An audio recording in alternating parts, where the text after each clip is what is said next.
एक छोटी बात है, पूरी जरूर होनी, लास्ट में पूरी होनी, बाद में कहीं आपने ज्ञान आए। तो एक जंगल में दो बैल चरता और एक शेर रहता।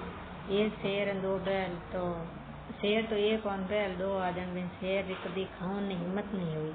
तो शेर मन में होचियो कि आनो करा दोस्ती, भाद्र महीना बिचेड़दा पच एक एक न करन खा ले।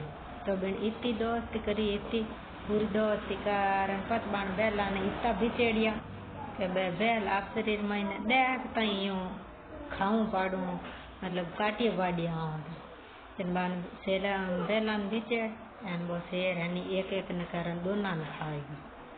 दोना ने खाएगा। तो एनी तरह आजकल कई मिनक है के इतो राजी बोले ने इतो दोस्ती राखे, प्रेम राखे ने बिन मत कदी भरोसो करनो ही नहीं।